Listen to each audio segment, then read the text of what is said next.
तो देखो क्वेश्चन में क्या कहा गया, in a car lift compressed air exerts a force of F1 on a small piston having a radius of 5 centimetre. ठीक है, तो तुमको क्या बोला गया कि रेडियस 5 सेंटीमीटर है किसका, जो पिस्टन है उसका। ठीक है, this pressure is transmitted to a second piston of radius 15 centimetre.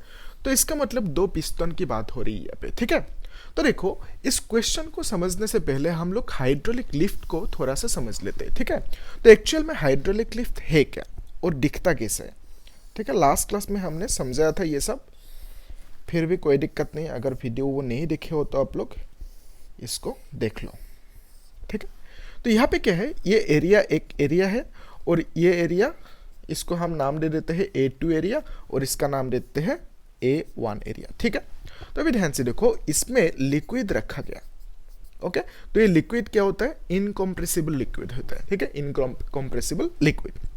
अभी देखो सपोज अपने यहाँ पे फोर्स लगे और एक पिस्टन किधर है, पिस्टन ये है। ठीक है, तो ये एक पिस्टन है ऐसे मान लो। ठीक है, और यहाँ पे भी ये पिस्टन है। ठीक है, तो ये पिस्टन मूव हो सकता है, सीरीज में देखो ना वो पिस्टन रबर कॉर्क के जो पिस्टन है तो मूव होता है। ठीक है, तो यहाँ पे ये पिस्टन मूव हो सकता है, ये ऊपर नीचे ऐसे हो सकता है। तो अभी देखो आपने जो फोर्स लगाया यहाँ पे, तो F1 फोर्स लगाया। ठीक है, और क्या होता है कि पास्कल ने क्या बोला था कि यहाँ पे जितना प्रेशर होंगे वहाँ पे भी उतना ही प्रेशर होंगे, मतलब इस एरिया A1 में जितना प्रेशर लगेंगे एरिया A2 में भी उतना प्रेशर लगेंगे। इसका मतलब यहाँ पे सपोज प्रेशर कितना हुआ, P1 हुआ, और यहाँ पे सपोज प्रेशर कितना हुआ इस एरिया में, P2 हुआ। तो इसका मतलब according to Pascal P1 is equal to P2। ठीक है, और हमें क्या मालूम है, हमें मालूम है pressure is equal to force per unit area. तो यहाँ पे A1 F1 लिख दिया और यहाँ पे F2 A2 लिख दिया। ठीक है, तो ये हमने लिखा pressure P1 is equal to P2, यानी F1 by A1 is equal to F2 by A2। ठीक है, आया समझ में, आसान है ये सब।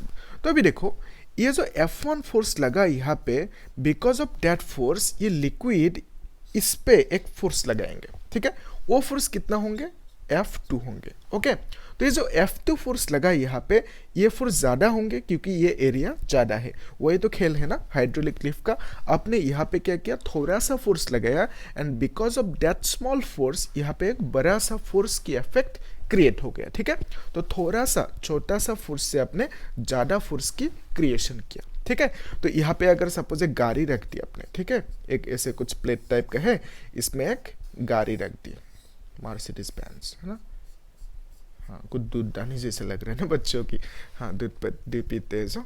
तो देखो, तो यहाँ पे ये जो गाड़ी रखा आपने, जो भी इमेजिन कर लेते हैं गाड़ी है, तो इस गाड़ी का कुछ मास होंगे, इस गाड़ी को ऊपर उठाना है। ठीक है, तो उठाने के लिए आप यहाँ पे फोर्स लगाओगे। ठीक है, तो यहाँ पे जो आपने फोर्स लगाया, बिकॉज ऑफ दैट फोर्स, वो फोर्स ऐसे ट्रांसमिट हो गया। बिकॉज ऑफ दैट फोर्स यहाँ पे जो फोर्स क्रिएट होंगे, इस फोर्स ने इस गाड़ी को ऊपर उठाएंगे। ठीक है, आया समझ में। तो अभी क्वेश्चन को पढ़ो क्या दिया गया, in a car lift compressed air exerts force F1। तो यहाँ पे F1 फोर्स एक्सर्ट किया। ठीक है, ये F1 फोर्स है। फिर क्या बोला, ऑन ए स्मॉल पिस्टन, तो ये जो पिस्टन है स्मॉल पिस्टन है। ठीक है, ये बड़ा वाला पिस्टन है, having a radius of 5 centimetre. तो इसकी जो रेडियस है, ये जो एरिया है, इसकी रेडियस कितना दिया गया, 5 सेंटीमीटर। ओके, तो मैं यहाँ पे लिख देता हूँ, इसकी रेडियस R1 मान लेते हैं 5 सेंटीमीटर। ठीक है, तो इसको मीटर में क्या लिखोगे, मीटर में लिखोगे 5 × 10⁻⁻² मीटर लिखोगे। ठीक है, तो नेक्स्ट क्या दिया गया, this pressure transmitted to a second piston of radius 15 centimetre. इसका मतलब ये जो पिस्टन है इसका रेडियस कितना दिया गया, इसका रेडियस दिया गया, यहाँ पे लिख देते हैं इसका radius R2 is equal to 15 centimetre, जिसको हम क्या लिख सकते हैं, 15 × 10⁻² इधर लिख सकते हैं। ठीक है, आया यहाँ तक समझ में, एकदम आसान है। देखो, if the mass of the car to be lifted is 1350 किसका मास, इस कार का मास। ठीक है, तो ये इस कार का mass m is equal to 1350 kg। ठीक है, कार का मास है। व्हाट इज F1, तो आपको पूछा F1 कितना है, और क्या पूछा, what is the pressure necessary to accomplish this task. ठीक है, तो देखो F1 फोर्स को निकालने के लिए हम क्या करेंगे, वही ये जो P1 is equal to P2 मिला हम इसे अप्लाई करेंगे, ठीक है। तो देखो हमें क्या लिखेंगे यहाँ पे, F1 by A1 is equal to F2 by A2, ठीक है, ये आसान है। तो अभी देखो F1 की वैल्यू नहीं पता, वो निकालने दिया हमें, तो A1 मतलब क्या, एरिया, एरिया को हम लिख सकते हैं pi R1 square is equal to, यहाँ पे क्या लिखेंगे, F2 by pi R2 square, ठीक है, यहाँ तक इजी है। अभी देखो ये जो पाई है पाई पे कट जाएंगे, ठीक है, तो हमें मिलेंगे F1 is equal to F2, ठीक है, और नीचे क्या होंगे R2 स्क्वायर और ऊपर हम लिख सकते हैं R1 स्क्वायर, ओके। तो ये फॉर्मूला को हमने मॉडिफाई किया, ठीक है। तो पाई पाई कट गया, R1 इधर गया और R2 स्क्वायर नीचे रहा, ठीक है। तो अभी देखो फोर्स का मीनिंग ही होता है mg, ठीक है। तो यहाँ पे ये जो फोर्स लगा, ये फोर्स कितना होंगे, mg होंगे, ठीक है। यहाँ पे मैं लिख देता हूँ this force is nothing but mg, ठीक है। तो देखो इस फोर्स की जगह पे हम mg लिख सकते हैं into R1 square divided by R2 square लिख देते हैं, ठीक है। तो F1 की वैल्यू इतना आ जाएंगे, ठीक है। अभी हमें क्या करना है, बस वैल्यू को बिठाना है, ठीक है। एक सेकंड में दास्तर लेके आता हूँ। हाँ, तो यहाँ तक समझ में। तो आप लोग एक काम करो, जल्दी से इस वीडियो को पॉज करके इसे एक स्क्रीनशॉट ले लो या नोट कर लो ना, कॉपी पेन निकाल के नोट कर लो आराम से, मैं इसको मिटा देता हूँ, ठीक है। स्क्रीनशॉट ले लो आराम से, ठीक है, ओके। तो देखो इसको मिटा देते हैं।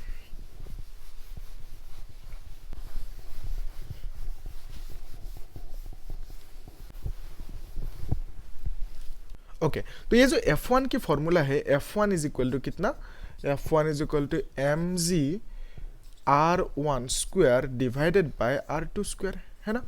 तो हमें m कितना दिया गया, m तो 1350 दिया गया, 1350 kg, ठीक है। g मतलब 9.8 हमें मालूम है, ओके। R1 की वैल्यू कितना दिया गया था, 5 सेंटीमीटर, जो है 5 into 10 to the power -2 metre, ठीक है। यूनिट नहीं लिखते अभी, ठीक है। तो इसका स्क्वायर हो जाएंगे ना, इसका स्क्वायर हो जाएंगे। फिर ये जो R2 होंगे, R2 का वैल्यू कितना होंगे, R2 का 15 into 10 to the power -2 square हो जाएंगे, ठीक है। तो इसको अभी कैलकुलेट करना है, कुछ आंसर आएंगे, ठीक है। तो देखते हैं 1350 इंटू 9.8 इंटू 5 ठीक है, इंटू 10 टू द पावर -4, और नीचे कितना आएंगे 15 into 15 into 10 to the power -4, ठीक है। तो ये -4 कट जाएंगे, ओके। तो बाकी आप लोग इसे कैलकुलेट कर सकते हो आराम से, है कि नहीं। तो 5 से इसको काटो, कितना आएंगे, 5 5 ज़ा 25, ये 5 3 ज़ा 15, तो 3 से ये जाएंगे, फिर 5 से ऐसे करेंगे, ठीक है। तो आप लोग इसे आराम से कैलकुलेट कर सकते हो कि नहीं, कर सकते हो ना, ओके। तो इसको कैलकुलेट कर लेना आराम से। मैं यहाँ पे इसका वैल्यू डायरेक्टली लिख देता हूँ, 1.5 into 10 to the power 3 force का यूनिट होंगे न्यूटन, ठीक है। तो मैं इस वैल्यू को, एक्सपर्ट नहीं हूँ ऐसे आप सोच सकते हो कैसे डायरेक्टली लिख दे, मैं देख के लिखा, ठीक है, वैल्यू को। तो आप लोग इसे कैलकुलेट करना, टाइम पास करने की ज़रूरत है नहीं यहाँ पे, ओके। तो ओके, टाइम बचाओ, आगे बढ़ो। तो आप लोग इसे कैलकुलेट कर लेना अच्छे से, ठीक है। ये नेसेसरी आप लोग करना लेकिन, ठीक है, ओके। तो हम लोग यहाँ पे जो और एक क्वेश्चन था उसे भी देख लेते हैं। क्या था कि pressure necessary to accomplish this task. तो उसमें जो फोर्स लगेगा, फोर्स मतलब प्रेशर लगा है ना, तो प्रेशर कितना लगेगा वो निकलना है, ठीक है। मतलब क्या बोला कि ये जो था ना सेटअप, ऐसा ही तो था, यहाँ पे अपने फोर्स लगेगा, ये जो फोर्स लगा मतलब यहाँ पे प्रेशर भी लगा है ना, तो ये जो प्रेशर है कितना होंगे वो निकलने दिया। प्रेशर का फॉर्मूला आपको मालूम है अभी, pressure P is equal to F1/A1 होंगे अभी यहाँ पे, ठीक है कि नहीं, बोलो यस। तो यहाँ पे जो प्रेशर होंगे उस प्रेशर को निकलने के लिए F1/A1 किया, F1 का वैल्यू अभी मालूम है हमें, तो F1 कितना मिला 1.5 into 10 to the power 3 newton. तो यहाँ पे लिख देते हैं 1.5 into 10 to the power 3 newton divide by area कितना, A1 कितना था पाई R1 स्क्वायर, है ना। R1 कितना था 5 into 10 to the power -2 square, ठीक है। ये था वैल्यू। तो इसको जब कैलकुलेट करोगे जो आंसर आएंगे, पाई की वैल्यू 3.14 लगा सकते हो, या तो 22/7 भी लगा सकते हो, है ना। तो इसका वैल्यू जब ऐसे लिखोगे, मान लेते हैं 22/7 लिए, ठीक है। तो इसका जो आंसर आएंगे वो आंसर कितना होंगे 1.9 इंटू 10⁵ पास्कल। ठीक है, तो प्रेशर का यूनिट होता है पास्कल, या तो आप बोल सकते हो प्रेशर का यूनिट न्यूटन पर मीटर स्क्वायर, क्योंकि ये जो फोर्स है फोर्स का यूनिट क्या होता है न्यूटन होता है, एरिया का यूनिट मीटर इनवर्स स्क्वायर हो जाएंगे यहाँ पे। ठीक है, तो प्रेशर का यूनिट ये भी लिख सकते हो और पास्कल भी डायरेक्टली लिख सकते हो। ठीक है, तो यहाँ पे हमने क्या क्या देखा कि यहाँ पे जो फोर्स लगाएंगे F1 वो फोर्स कितना होंगे, वो फोर्स होंगे 1.5 इंटू 10⁻³ न्यूटन, और जो यहाँ पे प्रेशर लगाएंगे वो प्रेशर कितना होंगे, इतना पास्कल होंगे। ठीक है, आसान है क्वेश्चन नहीं है? ओके, बहुत ही आसान है, आप लोग एक बार प्रैक्टिस करो, मेरा गारंटी है आप लोग आराम से कर पाओगे। ठीक है।